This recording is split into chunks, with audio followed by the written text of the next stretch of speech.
उपस्थित बहने और आप सब, मैं आप सबसे आग्रह करता हूं जो मंच पे है उनसे भी और जो नीचे और सबसे पीछे खड़े हैं उनसे भी जरा कमलनाथ जी के लिए जोरदार तालियों से उनका स्वागत करें। साथियों, मंच पर विराजित आदरणीय अलकानाथ जी, आदरणीय नकुलनाथ जी, आदरणीय उमंग सिंगार जी, आदरणीय प्रियानाथ जी, हमारे परिवार के गंगा तिवारी जी, दोनों जिला अध्यक्ष, सारे हमारे एमएलए, सुखदेव पांसे जी, हमारे महापौर जी, हमारे जिला पंचायत के अध्यक्ष जी, सभी सम्मानित यहाँ उपस्थित वरिष्ठजन, युवा कांग्रेस के नेतागण, एनएसयूआई के नेतागण, हमारी खासकर यहाँ उपस्थित महिला कांग्रेस के अध्यक्ष जी, मंच पर विराजित वो सभी साथी जिनका मैंने नाम लिया, बहुत सम्मानित है, पर जिनका नाम मैं नहीं ले पा रहा हूँ वो और भी सम्मानित है। मैं सबका स्वागत, सत्कार और अभिवादन करता हूँ। आप सबका भी मैं अभिवादन करता हूँ। साथियों, 2014 में नरेंद्र मोदी जी आए थे, देश ने बदलाव किया, उन्होंने जो बातें की उस पर विश्वास किया। 2023 इस साल की भारतीय जनता पार्टी का चुनाव हुआ, प्रदेश के लोगों ने उन्होंने भी जो कहा फिर से विश्वास किया। 2014 में 2 करोड़ रोजगार की बात कही थी, मिले क्या? 2014 में काले धन और 15-15 लाख की बात कही थी, आपके घरों में 15-15 लाख आए क्या? 2014 में नरेंद्र मोदी जी ने कहा था मैं किसानों की आय दुगनी करूंगा, हुई क्या?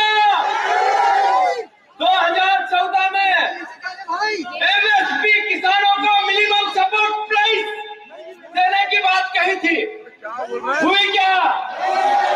फिर 2023 के रिसेंट चुनाव हुए, शिवराज जी के नेतृत्व में हुए, हमारे नेता कमलनाथ जी थे, बहनों को कहा गया 3000 रुपए देंगे, जैसे ही चुनाव हुआ मिले क्या? तो आप लोग चुप रहो, मैं बहनों से पूछ रहा हूँ 3000 रुपए मिले क्या? हमारे किसानों को कहा, कमलनाथ जी ने कहा मैं 3000 रुपया किसानों के गेहूं का दाम दो। मैं बीजेपी की तब भी सरकार थी, बार बार चिल्ला रहा था, किसानों की आवाज उठा रहा था, भारतीय जनता पार्टी इग्नोर कर रही थी। फिर जब घोषणा पत्र आया, वचन पत्र आया, बीजेपी ने मैनिफेस्टो दिया तो उन्होंने कहा 3100 रुपए धान के दाम देंगे, चुनाव बाद मिलने लगे क्या? जब 2700 रुपए गेहूं की बात की थी उन्होंने, नरेंद्र मोदी की गारंटी, 2700 रुपए गेहूं के दाम हुए क्या? 450 रुपए का गैस सिलेंडर मिलेगा, बीजेपी की सरकार ने चुनाव पहले कहा था। अभी 450 रुपए पत्रकारों के घरों में 450 का बोचरा होगा, मिलने लगा क्या? साथियों, बात इतनी है कि बीजेपी जो बोली झूठ बोली, जो बोली नरेंद्र मोदी जो बोले, बस एक बात ध्यान रखना, छिंदवाड़ा और कमलनाथ जी, अगर पूरे देश में, पूरे भारतवर्ष में, पूरे दुनिया में छिंदवाड़ा को अगर जाना जाता है, मैं ये नहीं कह रहा हूं कि उससे पहले छिंदवाड़ा की पहचान नहीं थी, पर पिछले 40-45 साल से एक परिवार का वो व्यक्ति जो अपने बच्चों के भविष्य के लिए घर बनाता है, एक परिवार का वो व्यक्ति मुखिया जो अपने बच्चों के भविष्य के लिए दुकान, मकान, जमीन जायदाद और संपत्ति इकट्ठी करता है। कमलनाथ जी ने छिंदवाड़ा के लिए उस परिवार के बाप जैसा काम किया जो अपने बच्चों के भविष्य के लिए तड़पता है।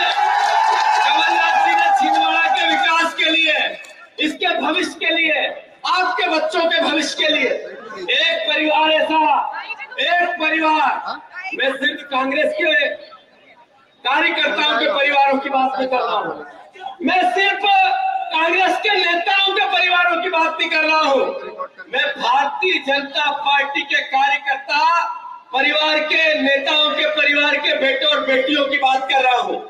कमलनाथ जी के दरवाजे पे वो भी गए होंगे तो कभी खाली हाथ नहीं लौटे होंगे। हमेशा छिंदवाड़ा को लेकर उनकी जीवटता, उनका समर्पण, उनका अपनत्व। हमारी 15 महीने की सरकार थी, हर महीने कैबिनेट होती थी, पर हर कैबिनेट में छिंदवाड़ा के लिए कुछ न कुछ होता था। ये थे कमलनाथ।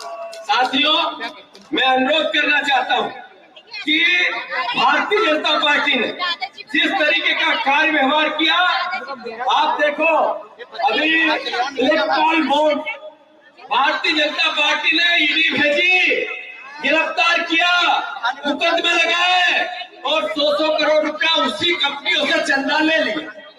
भारतीय जनता पार्टी ने धंधा दिया, प्रोजेक्ट दिए और उन्हीं कंपनियों से फिर से करोड़ों रुपए बाढ़ में चंदा ले लिया। जो नरेंद्र मोदी ये कहते थे, मेरे ना कोई आगे है न कोई मेरे पीछे है, मैं खाऊंगा न खाने दूंगा। पता चला कहते थे स्विस बैंक की मेरे पास लिस्ट है, काला धन लाऊंगा, अरबों रुपए लाऊंगा। जब स्विस बैंक की लिस्ट आएगी तो सबके घरों में 15-15 लाख को मुफ्त में पहुंच जाएगा। कहते थे कि नहीं कहते थे? अरे कहते थे कि नहीं कहते थे? स्विस बैंक की लिस्ट नहीं आई, लिस्ट आई SBI की, उसमें सारा काला धन सफेद होके भारतीय जनता पार्टी के खातों में निकला। दोस्तों, कांग्रेस की ईमानदारी पर ये प्रश्न चिन्ह नहीं लगा सके। मैं आप सबको बताना चाहता हूं, मैं आप सबको कहना चाहता हूं कि कांग्रेस के कार्यकर्ता के मुंह में जबान रहनी चाहिए। हम है वो जिन्होंने देश को आजाद कराया, हमारे विचार है वो जिसने देश की उन्नति के लिए शहादत दी, हमारा ही विचार है वो जो लोकतंत्र को मजबूत और ताकतवर बनाने में फिर शहादत देनी पड़ी तो पीछे नहीं रहेगा। साथियों, भारतीय जनता पार्टी का एक सांसद कहता है, मैं खासकर आदिवासी भाइयों को बताना चाहता हूं, भारतीय जनता पार्टी का एक सांसद कहना चाहता है, कहता है कि 400 सीटें चाहिए। किस लिए चाहिए? इसलिए कि संविधान बदलना है। क्या बदलना है? साथियों, आपके बच्चों के आरक्षण पर, आपके भविष्य के जो कांग्रेस पार्टी की मूल भावना है समानता के अधिकार पर भारतीय जनता पार्टी वार करना चाहती है। मैं अनुरोध करना चाहता हूं आप सबसे, मैं आप सबसे अनुरोध करना चाहता हूं कि जब तक आप एकजुटता से एक मत होकर कांग्रेस पार्टी को ताकत नहीं देंगे, तब तक छिंदवाड़ा की सीट कांग्रेस की झोली में नहीं डालोगे, तब तक कोई पीछा मत छोड़ना। मैं अनुरोध करना चाहता हूं सभी परिवार के साथियों से कि भारतीय जनता पार्टी ने एक अभियान चलाया है कांग्रेस के कार्यकर्ताओं को और कांग्रेस के नेताओं को भारतीय जनता पार्टी में ज्वाइन कराने का। भाजपा में कौन जा रहा है पता है आपको? जो छिंदवाड़ा के लोग गए, मैं सबको नहीं जानता हूँ, न उनके काम धंधे को जानता हूँ, मैं उन सब अभिभावक से अनुरोध करता हूँ जिसका रेता का काम होगा, जिसका ट्रांसपोर्ट का काम होगा, जिसकी बसें होगी, जिसका अवैध काम होगा, जिस पर पुलिस से कोई किसी प्रकार की प्रशासन की कार्रवाई होने का डर होगा, ऐसे ही लोग बीजेपी में गए। सही कह रहा हूँ गलत? अरे सही है कि गलत? जो लोग सत्ता हमारे पास थी तो कमलनाथ जी के कंधों पर बैठकर अरबपति बन गए। जो लोग कमलनाथ जी की सहायता से अपने परिवार को आर्थिक संपन्न बना दिया, अगर इस घड़ी में नकुल नाथ जी के साथ नहीं हो सकते हैं तो बीजेपी के साथ हो सकते हैं क्या? जब बदलेगा समय तो ये भारतीय जनता पार्टी की जो प्रत्याशी है, जिनके चरित्र की भावना पूरा छिंदवाड़ा जानता है कि नहीं जानता है? उनके कारनामा को पूरा छिंदवाड़ा जानता है कि नहीं जानता है?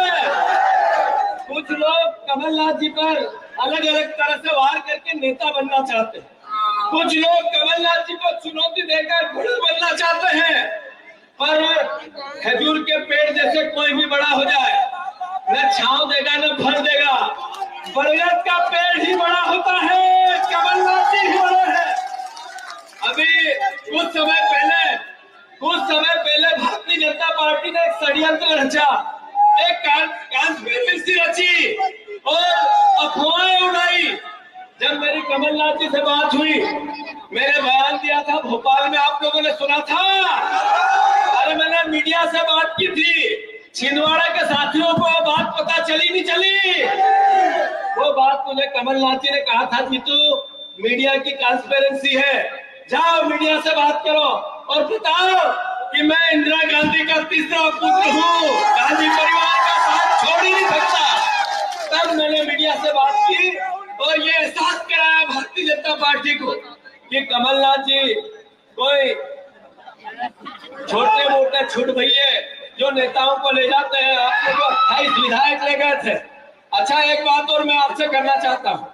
मैंने ग्वालियर में भी कमलनाथ जी ये बात कही थी कि पिछले 5 साल में जब कमलनाथ जी अध्यक्ष थे, हमारी सरकार बनी और वापस गिरी, तब 57 कांग्रेस के विधायक लेवल के नेता और जिला अध्यक्ष बीजेपी में गए थे। उसके बाद मैंने उनकी लिस्ट निकाली अभी 1 महीने पहले। मैंने पूछा इन सबको जो बीजेपी लेके गई थी, ये राजनीतिक रूप से कहाँ है? 7 लोग राजनीतिक रूप से जिंदा थे, बाकी सब मर गए राजनीतिक रूप से, एक जिंदा नहीं। तो जो लोग राजनीति के कंधों पर बैठकर, कांग्रेस के विचार पर बैठकर, कांग्रेस से ताकत लेकर, कांग्रेस से समृद्ध होकर भारतीय जनता पार्टी में गए हैं, ये थोड़े दिन के, 2 दिन के, 3 दिन अखबारों में एक दिन आया होगा, उसके बाद कभी देखा आपने? हमारी कांग्रेस पार्टी के बहुत बड़े नेता, उनका मैंने वीडियो देखा, नाम नहीं लूंगा। पहले दिन तो अखबारों की सुर्खियां फ्रंट पेज, और तीसरे दिन फिर उधर पीछे खड़े नहीं करके मेरा फोटो आ जा, फोटो आ जा। तो ये एहसास क्या कराता है कि भारतीय जनता पार्टी सिर्फ मतलब के लिए, परसेप्शन के लिए केवल आप लोगों को, कांग्रेस के कार्यकर्ताओं को ठगना चाहती है। मैं अनुरोध करना चाहता हूं पूरे प्रदेश के कार्यकर्ताओं को, कमलनाथ जी यहाँ उपस्थित हैं, कांग्रेस का ये छिंदवाड़ा की पावन भूमि, ताकत से, हर जोर जुर्म की टक्कर से इन भारतीय जनता पार्टी को मुंह तोड़ जवाब तभी मिलेगा, तब छिंदवाड़ा की सीट प्रचंड बहुमत से कांग्रेस जीतेगी कि नहीं जीतेगी? हाथ ऊंचे करके बताओ, जीतेगी कि नहीं जीतेगी? अंत में इतना ही कहना चाहता हूं साथियों, कांग्रेस पार्टी की सरकार बनेगी, ये बहनों को खास करके कहना चाहता हूं। 8,500 रुपया, 8,500 रुपया हर महीने सारी बहनों को, हर महीने सारी गरीब बहनों को खाते में डालेगी। ये घर घर जाके बताओ, बहनों को बताओ, हर हालत में बताओ। जितने युवा साथी है जिन्होंने ग्रेजुएशन कर लिया, जितने युवा साथी है जिन्होंने ग्रेजुएशन कर लिया, हर बच्चे को जो ग्रेजुएट है 8,500 रुपया महीना, 8,500 रुपया महीना जिसने ग्रेजुएशन कर लिया उस बच्चे को खाते में मिलेगा। किसान भाई जितने हैं 2 लाख रुपए तक के कर्ज माफी की योजना कमलनाथ जी लाए थे, याद है कि नहीं है? फिर से कांग्रेस की देश में सरकार बनेगी, हम किसानों के कर्ज माफी पहली प्राथमिकता हमारी होगी। घर घर जाकर बताओ, हर किसान से बात करो। फिर से हमारी कांग्रेस की जैसी सरकार बनेगी, मिनिमम सपोर्ट प्राइस का किसानों के हितों की रक्षा, किसानों के फसलों के दाम पहले से चिन्हित करके कांग्रेस पार्टी ने निर्णय लिया। अंत में मैं इतना ही कहना चाहता हूं, आप सब यहाँ जो उपस्थित है, 5 न्याय का सिद्धांत, 5 न्याय का सिद्धांत, उसमें राजनीतिक न्याय, सामाजिक न्याय और आर्थिक न्याय, जिसमें युवाओं के लिए, महिलाओं के लिए, श्रमिकों के लिए, हमारे मजदूर भाइयों के लिए, सबके लिए कुछ न कुछ है। मैं कमलनाथ जी आपको भरोसा दिलाता हूं, जीतू पटवारी, नकुल नाथ जी, उमंग सिंगार और सारे कांग्रेस के युवा साथी, हम एकजुटता से, सगे भाई जैसे एक साथ रहकर कांग्रेस का 2028 में फिर से कांग्रेस की सरकार बने, आपका सपना पूरा करेंगे, ये वचन देते हैं। करेंगे कि नहीं करेंगे?